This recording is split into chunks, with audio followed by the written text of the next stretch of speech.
Did you know that Oakville keeps showing up on the best places to live list and most expensive list at the same time? So lake views, walkable downtown, 2 GO stations, and some of the priciest streets in the GTA, but is it actually worth it? Today, I am going to break down the real cost of living in Oakville, from housing and taxes and groceries and GO train and gas and kids and stuff, and those sneaky, oh wow, that adds up lifestyle costs. So stick around to the end for 3 real monthly budgets. One will be a solo renter, one will be a townhome family, and one will be a detached executive. Hello, as always, I am Alex. I live and breathe Oakville Real Estate. I'm also a mortgage broker, and I love multiplexes. And I help a lot of people move out here to Oakville. So if you're looking at talking about Oakville, click the link in my bio and we can have a quick chat. Okay, so again, wait, it's Oakville versus Oakville. 4 numbers, a fast vibe check so you don't fall in love with the wrong pocket in Oakville. So Old Oakville and Harbor is heritage streets and boutiques and marina sunsets, and you spend money for the lake adjacencies on your properties. Morrison and Southeast is deep lots and privacies, and whoa, look at that architecture when you're driving down the street. Southwest Oakville, like Coronation Park and West Oakville, are bigger lots, family rhythm, and a lot of rebuilds. Bronte Village, you are going to find the harbor and patios and ice cream, and it's friendly and walkable. Glen Abbey, you will find the golf course, the trails, great access to the highway. Joshua Creek and North Oakville, you're going to find newer executive homes, community centers, and easy access to the 403 and QEW. Okay, so let's price your dream home. For housing, what people actually pay in 2025. The short version here is Oakville isn't cheap, okay? What you get in space and sanity, for example, a condo, a 1 to 2 bed condo, think about $2,500 to $3,400 in rent. Many resales are between $600,000 and $900,000, depending on the size, age, views, parking, and locker. Okay, and that's for condos. For freehold townhomes, the rent is often anywhere between $3,200 to $4,200, and price-wise, it's a big gap. It's about $900 to $1.5, again, depending on age. Detached rentals exist, and there's some unicorns, okay? You can do $4,500 to $8,000 plus, and there's entry-level detached homes north of Dundas to Southeast trophy addresses that are well into the multi-millions. So my pro tip here is pick your value pillar. Walkability, land, newer build. What is it? You can have 2, but having all 3 means bring a very friendly budget. Okay, property taxes, the MCAP plot twist. Oakville's combined residential tax rate still sits well under 1% for the assessed value, and the key word here is assessed. Ontario's property assessments are still tied to 2016, which often is way lower than today's price. So let's say your assessed value is $750,000. Think about $6,000 to $6,500 a year, which is about $500 a month. Assessed value is 1.7. Think about $13,000 to $14,000, so about $1,100 to $1,200 a month. The translation is don't multiply your purchase price by 1%.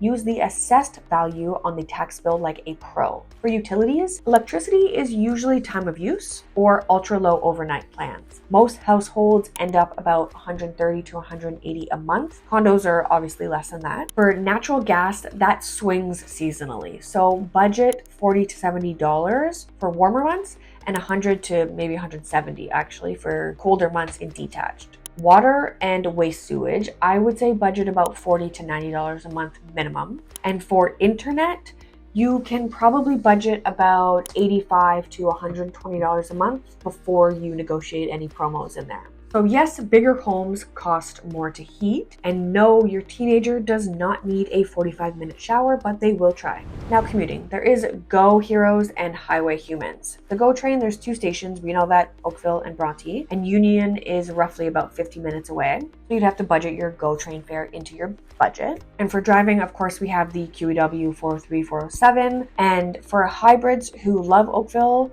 a couple GO days versus a couple driving days, you can test it and see which budget is more, gas or GO fare. Parking at the GO station is free, so that helps. If you drive to the city, you obviously have to pay for gas and parking, so put that in your budget.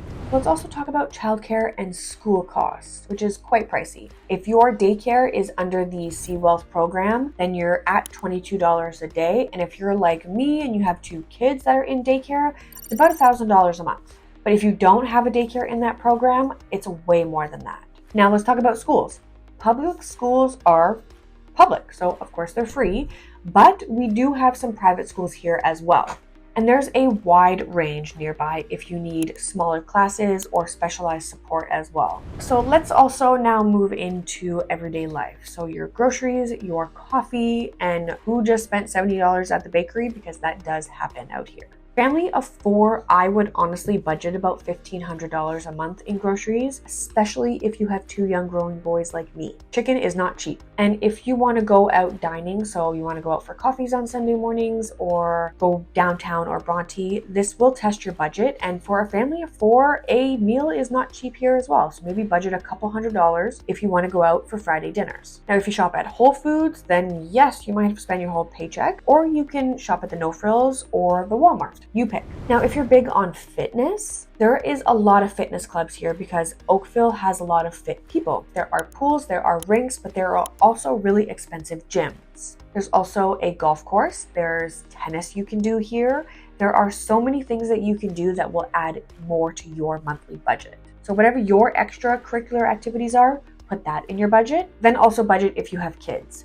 So hockey or soccer or dance or swimming. Many families budget at least $400 a month if they have multiple kids. It could be more, it could be less. But is this lifestyle actually better, okay? If better equals time back, Oakville wins by a long shot. Shorter drives to everything, real parking, over 200 kilometers of trails, lakefront walks, and downtown where you can actually hear each other at dinner. Also, 2 words I want to add: Bronte sunset. Gorgeous. 3 real Oakville budgets, okay? Now, these are realistic ranges. Swap in your exact rent or mortgage and car situation, and you're basically there. So for a solo renter, Kerr Street or College Park, a 1-bedroom condo is $2,600. Electricity is about $70 to $120. Your internet is, let's just say, $120 as well. Your transit is about $145 if you're doing GO Train. Again, if you're a single person, groceries by yourself, let's say $550. Tenant insurance, miscellaneous cost. With no car, you're at about $3,400 to $3,700. Add a modest car in there with your payments and your fuel, you're adding a couple more $100 a month. Now let's go to a young family with a newer freehold townhome. Purchase price is $1.2 million. Your assessed value, let's say, is $1 million. So your property taxes can, let's say, be $750 a month. Your electric bill and gas bill is about $250. Your water bill is about $75 a month. Internet can easily range $120 to $150, and groceries, let's just round up here because things get expensive, to $1,300. If you've got 1 child in daycare, you're about $500. 2, you're at $1,000. If you have a car, you're at $450 easy with payments and insurance. So your subtotal before mortgage and condo fees is about $3,100 to $3,700. And if you plug in your mortgage payment and anything else there, you are well above. So now let's go to the executive family in the detached Southwest Oakville. So let's say you bought a home and your assessed value is 1.7 for your property taxes. Budget about $1,200. Electric and gas, $300 to $500. Water is easily $100 a month minimum. Internet, I would say maybe $150. Home insurance, maybe $150 to $200 as well. And groceries for that type of home, if you have lots of kids, can be about $1,500, easy $2,000. If 2 adults are commuting, you're at about $500 to $700 in GO Train. So pre-mortgage, you're already at like $4,500, easy, bare minimum.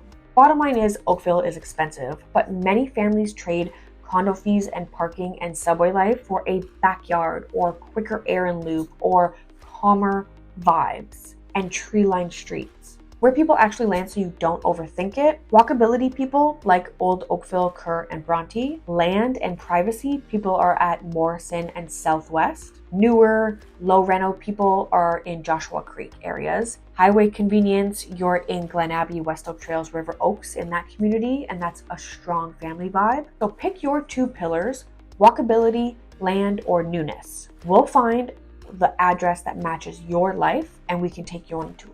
So again, my final take is Oakville is not cheap, It is a premium, and if you budget with real numbers and buy in the right pocket for your routine, it can pay you back in your time, sanity, and lifestyle. If you want to run through your ideal scenario and what your monthly budget could be, I don't just walk you through what your mortgage is. I walk you through your expenses, every single expense that you can think of, and we put together your budget. So just because you can purchase a $2 million property in Joshua Creek, your monthly budget may not be able to do that. So maybe you buy a 1.6 in River Oaks because that makes more sense. I hope this video helped you understand what the average price points here are in Oakville. And again, if you're looking out here and you want to have a quick chat, click the link in my bio and we can have a 15-minute call. Don't forget to like, comment, and subscribe so you don't miss any more Oakville videos.